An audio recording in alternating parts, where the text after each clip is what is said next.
Et Saïdia, alors on se retrouve aujourd'hui pour une nouvelle vidéo. C'est notre premier en face cam. On a décidé de faire une face cam aujourd'hui. Pourquoi? Parce que du coup on ne s'est pas vraiment présenté. On est arrivé, on a posté des vidéos comme des cochons. Mais on n'avait pas dit comment ça s'appelait. Grave, donc c'est une petite vidéo présentation et à la fois un petit bilan sur nos 6-7 mois à Melbourne. Donc voilà, c'est parti, let's go. Alors, déjà, pour les présentations, donc on se présente rapidement. C'est très simple, vu que vous avez déjà vu les vlogs normalement. Ouais, j'avoue. Je ne sais pas si j'ai besoin de me présenter, donc moi c'est Nathalie. Oh, je sais pas si j'ai besoin de me présenter. Non, j'avoue. Donc moi c'est Nathalie. Moi c'est Rudy. Voilà, et on est martiniquais. Donc voilà, nous sommes deux jeunes martiniquais, donc j'ai 27 ans et elle a... Pas nécessaire. Ok, pas nécessaire. Je précise, elle est plus vieille que moi. Je précise juste. 2 ans. Ah, ben voilà, vous avez son âge. Calmez-vous. Vous avez son âge. Donc, pourquoi on a décidé de partir en Australie? Pourquoi on a décidé de partir en Australie? Donc, du coup, pourquoi on est parti? C'est parce qu'à la base, on voulait partir au Canada, faire un PVT au Canada. Donc, le PVT, c'est un visa vacances-travail et qui est très difficile à avoir au Canada, mais qui est très simple à avoir en Australie. Donc, du coup, c'était une période où on avait vraiment envie de partir de la Martinique et de voyager un peu. Et quand on n'avait pas la réponse pour le Canada, on s'est dit, on va aller ailleurs dans le monde. On ne savait pas exactement. Au début, on n'a pas choisi l'Australie tout de suite. On a regardé d'abord sur le site des PVTistes et tout, quels endroits où c'était intéressant de faire des PVT. Exact. Voilà, on avait une amie qui avait fait le PVT aussi en Australie. Et elle nous avait parlé de son expérience, son aventure et tout. Donc du coup, on s'y intéressait à la destination pour voir si ça se cale avec ce que nous, on désirait faire. Ouais. Du coup, on a fait la demande directe. Grave. On a vu aussi que pour le visa, en fait, c'était pas sous tirage au sort comme le Canada où c'est beaucoup plus compliqué l'accès au PVT. Et on s'est rendu compte qu'en fait, pour l'Australie, en fait, c'était beaucoup plus simple. Il suffisait de payer son visa, payer son assurance et c'est bon, tu pars, tu fais ton aventure, etc. Donc voilà. Et on a toujours eu aussi envie de voyager énormément. Alors moi, j'avais déjà commencé tout seul. Et quand j'ai rencontré Nathalie, elle partageait la même envie que moi de voyager, de découvrir des choses. Donc du coup, on a commencé ça ensemble. Et je pense pas qu'on va arrêter tout de suite. C'est clair. Ça c'est clair. Donc voilà, c'est ce qui a un petit peu motivé notre départ. Et puis le fait aussi que on tourne un petit peu en rond aussi en Martinique. Je sais pas, on voulait découvrir autre chose, d'autres mentalités, s'ouvrir un peu l'esprit, aller à la rencontre aussi des autres. Du coup, maintenant, on est en PVT, donc c'est un visa d'une durée d'une année, d'un an, et on peut travailler, on n'a pas de limite d'heures de travail par semaine. Ouais. Tu travailles comme tu veux et tu profites du pays comme tu veux. Donc franchement, le PVT, c'est génial. Ouais, ça offre une certaine flexibilité au niveau de ton voyage qui est vraiment à tester. Et de toute façon, on va vous faire une petite vidéo là-dessus, bien calée sur le PVT. On va essayer de faire des petites vidéos courtes à thème où on va expliquer le travail, comment ça se passe, le PVT, qu'est-ce que c'est, quelles sont les démarches à faire une fois sur place, etc. On va faire ça pour vous, vous inquiétez pas, c'est cool. Ouais.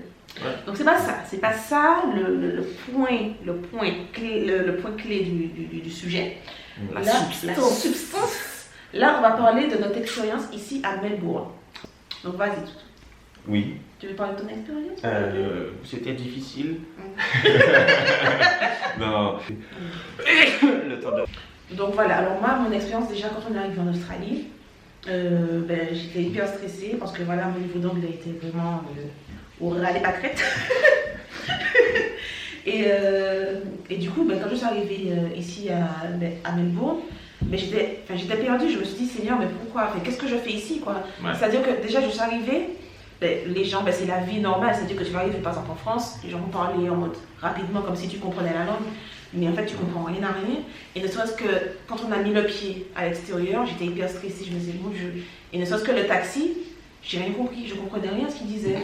Parce qu'en fait ici ils ont un accent, mais de fou, l'accent il est vraiment particulier. C'est un anglais différent. Voilà, donc même la base en fait, j'avais du mal à comprendre parce que c'est un anglais déjà particulier, tu as le stress. C'est vraiment de la nouveauté pour toi. Donc c'est vrai que le premier jour, en tout cas les premières secondes, je me suis dit punaise, est-ce que j'ai pas fait une connerie? Ouais, j'avoue. C'est toujours cette phase de doute par laquelle on passe quand on va vers l'inconnu. Mais tu ne peux pas revenir en arrière parce que voilà, tu t'es quand même tapé 30 heures d'avion, tu as payé ton visa, tu as payé les billets d'avion, ça fait quand même on a économisé pendant un bon moment. Ouais, c'est sûr, c'est sûr. Mais du coup, tu peux aller que de l'avant quand tu es comme ça, puisque bon, derrière toi, il n'y a pas un mur, il y a plutôt je ne sais pas combien de kilomètres avec ta maison, tu vois. Donc c'est super chaud. Et la fierté aussi. Et la fierté, Et en plus, tu ne vas pas dépenser, alors que tu viens de dépenser 1000 et quelques euros pour juste prendre les avions, tu ne vas pas refaire la même chose dans le sens inverse et que tu n'as encore rien vu. Juste parce que le chauffeur de taxi t'a dit comment ça va et que tu n'as pas compris.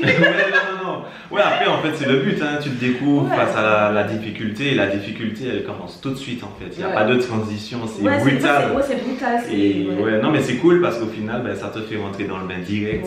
Et bon, en général, je connais personne qui est arrivé ici et qui est parti après une semaine. Tu vois, à part si tu as une urgence ou quelque chose comme ça, mais en général, ça se passe bien pour tout le monde, je pense. Globalement, ça se passe bien. C'était quoi ton ressenti? Mon premier jour, le ressenti, déjà l'excitation, vraiment. J'étais super content. L'envie de découvrir une nouvelle culture, une nouvelle manière de fonctionner. En plus, l'Australie, c'est très loin du reste du monde, si je peux dire ça comme ça. Donc forcément, tu te poses plein de questions, tu te demandes comment c'est. Et quand tu arrives, tu es pressé de voir. Et du coup, quand le taxi nous a déposés, bon, déjà, on sortait de Singapour, on ne pensait pas qu'il faisait aussi froid ici quand on est arrivé à la période à laquelle on est arrivé. Donc, on avait laissé nos pulls dans les valises et tout, on n'avait pas sorti tout ça. Et une fois arrivé sur place, on s'est mangé la tente de froid. Et quand il nous a déposés, donc la première fois qu'on est arrivé, c'était à Saint-Kilda. Et voilà, j'étais pas déçu, mais je me suis dit, ah ouais, c'est ça. Ouais, moi de ouf, je me suis dit, franchement, c'est ça même. Au début, je me suis dit, c'est pas beau. Ouais, parce qu'en fait, tu regardes les photos et sur les photos, tu vois que des belles photos sur internet, donc tu idéalises un petit peu. Et puis quand tu arrives, tu vois qu'en fait, c'est une belle ville en fait. Mais quand tu arrives, tu vois pas tous les bons côtés, forcément. Tu arrives dans un vieux quartier quelque part, forcément, tu te dis, ah, c'est ça Melbourne, alors que ce n'est qu'une rue en fait. Ouais. Donc, moi, je me suis plus dit ça pour le CBD. Quand j'ai fait le CBD, je sais pas, j'étais. Et puis tu sais, tu arrives dans. En fait, quand tu sors d'une petite île comme ça, et que tu arrives dans l'un des plus grands pays, mais tu te dis putain, c'est. Enfin, tu te sens petit en fait, je sais pas comment expliquer, tu te sens vulnérable. En fait. Tu sais Ouais, donc du coup on est vulnérable, mais après on a tellement de choses à faire sur l'instant que dès qu'on a déposé les valises, on embraye quoi. Ouais, tu rentres dans le bain tout de suite et tu vois même plus le temps passer, ça va très vite. Ouais. Bon, maintenant passons aux choses sérieuses. Alors, les points forts, les points faibles à Melbourne. On va commencer par quoi? Les points forts, les points faibles. Commençons par le négatif pour finir avec le positif. Bon, les points faibles, ouais, c'est ça. Les points faibles à Melbourne. Donc pour moi, les points faibles, ça aurait été peut-être le coût de la vie. C'est pas peut-être, pour moi c'est le coût de la vie. Ouais. Dans le sens où par exemple une semaine de transport, c'est quand même $42, donc c'est pas rien. Le logement ça coûte cher, donc voilà, c'est vrai que la vie ici ça a un coût, important. C'est un point faible quand tu arrives et que tu sais que tu vas pas travailler. Mais si tu sais que tu vas travailler, vu que le salaire suit. Ouais, c'est vrai. Ouais, d'ailleurs, Melbourne, c'est la deuxième ville la plus chère d'Australie, je crois, après Sydney. Et c'est la deuxième plus grande ville d'Australie aussi. Donc, c'est vrai que c'est très cher, tout est cher. Même les amendes sont très chères aussi. Donc, si vous voulez frauder. Ouais. J'en sais quelque chose. Petit malheur. $200. Non, après, il y a aussi le fait que ça soit une ville, je trouve que ça fait très ville européenne en fait, Melbourne. J'ai pas senti tout de suite ce côté on est en Australie. J'avais l'impression de voir une ville d'Europe un petit peu. Ouais, donc du coup, on ressent pas réellement cette culture australienne en arrivant. Ça fait vraiment, je ne sais pas. Leur plat, voilà, ils mangent beaucoup de fish and chips, ils font des barbecues. Ça fait, voilà, c'est une ancienne colonie anglaise, donc on ressent vraiment la patte anglo-saxonne. Et donc voilà, il n'y a pas vraiment, on ressent pas ce côté purement Australie en fait en arrivant. Donc ça pour moi aussi c'était un point faible. Mais du coup dans les points faibles aussi on peut mettre la nourriture. Dans la nourriture, c'est vrai qu'il n'y a pas vraiment de spécialité, en tout cas ici où tu te dis que tu vas manger quelque chose de. Je trouve que ça n'a pas vraiment le même goût de. Après, c'est normal, c'est pas le même pays, donc tu peux pas forcément comparer.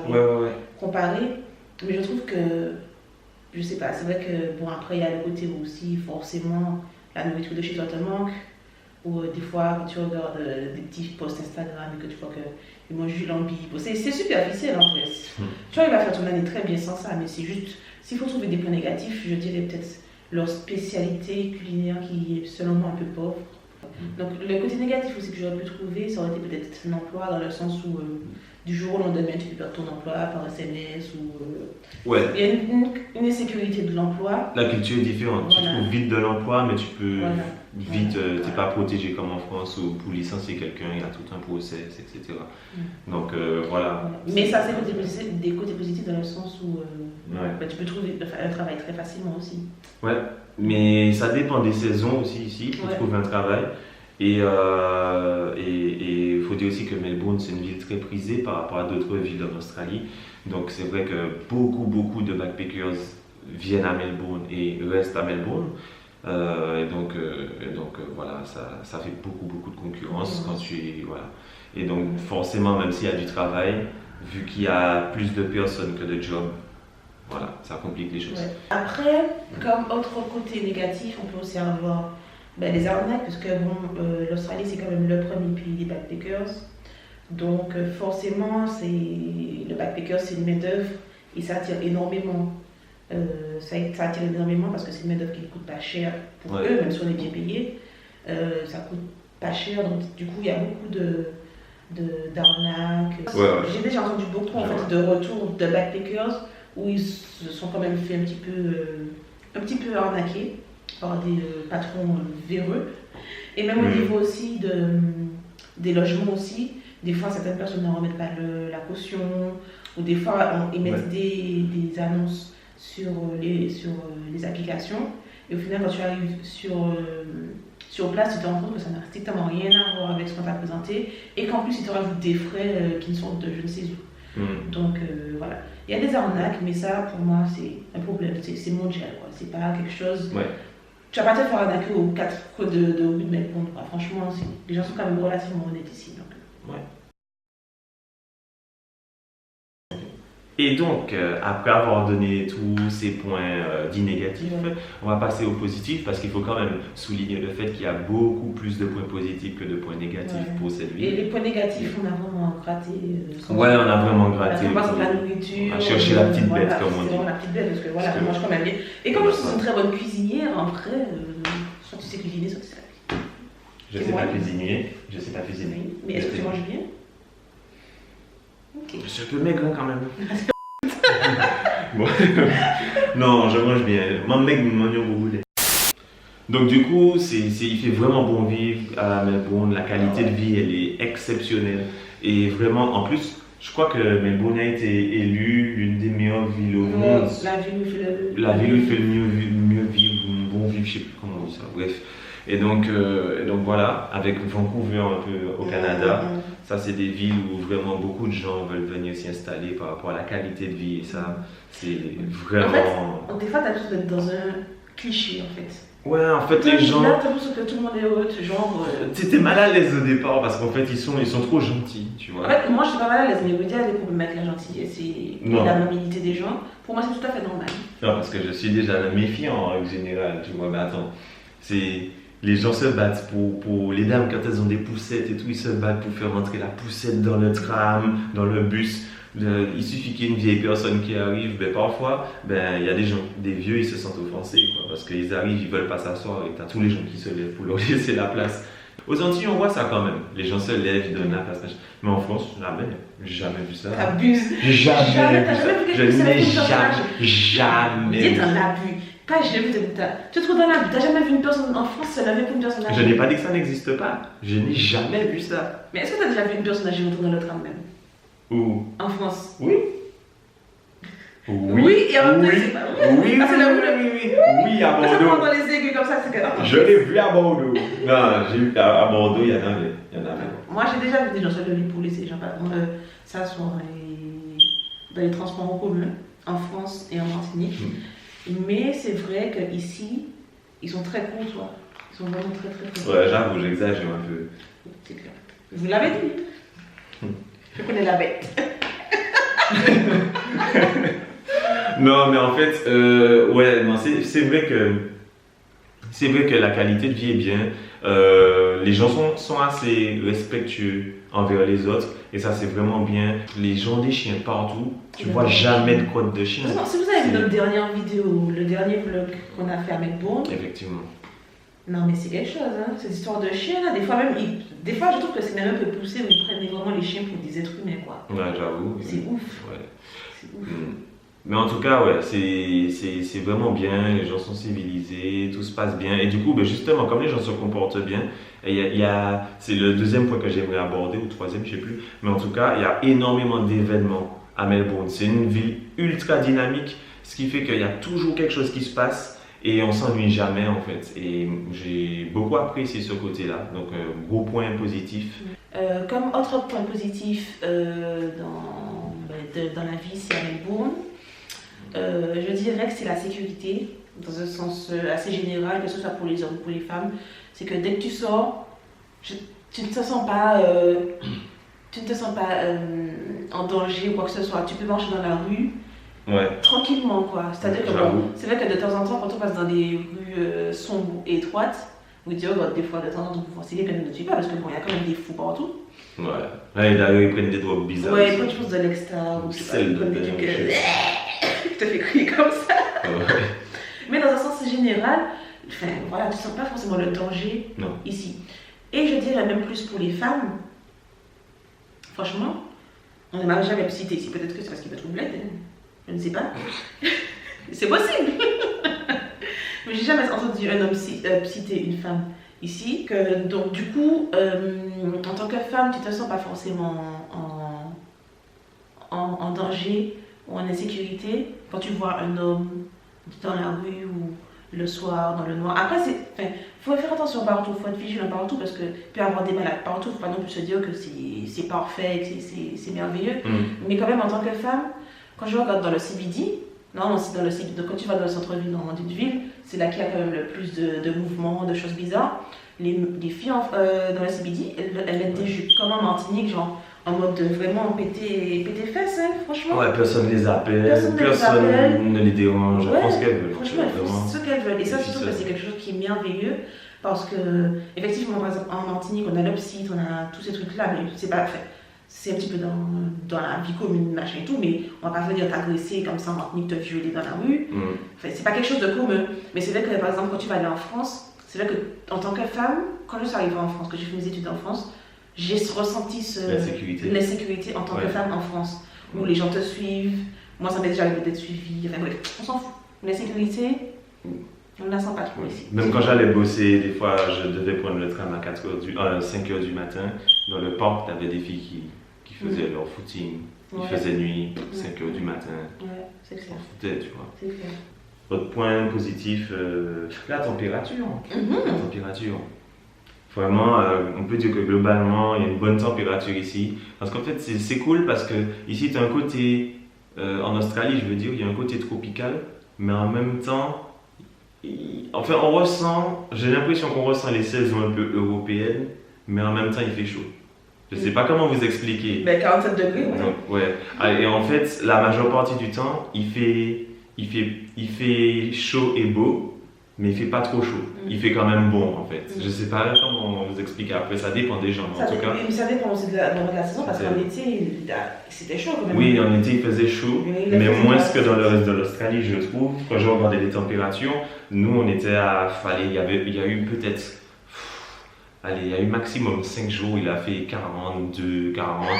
Oui, t'es malade, 5 jours. 47 degrés. Oui, 47, ok, mais je veux dire que c'était pas sur de la longue durée. Non, c'est pas sur une longue durée. On a eu des pics de chaleur en été. Ouais, voilà, ça durait jamais très longtemps. En fait. Ça durait un jour, 2 jours. Après, pendant 4 jours, il faisait bon. Et après, ça reprenait 1 jour, 2 jours. Donc, ça va. Comme autre point positif, c'est le salaire. Parce que mine de rien, on est quand même très bien payé en Australie. Et en plus, moi, ce que j'adore, c'est ce salaire hebdomadaire.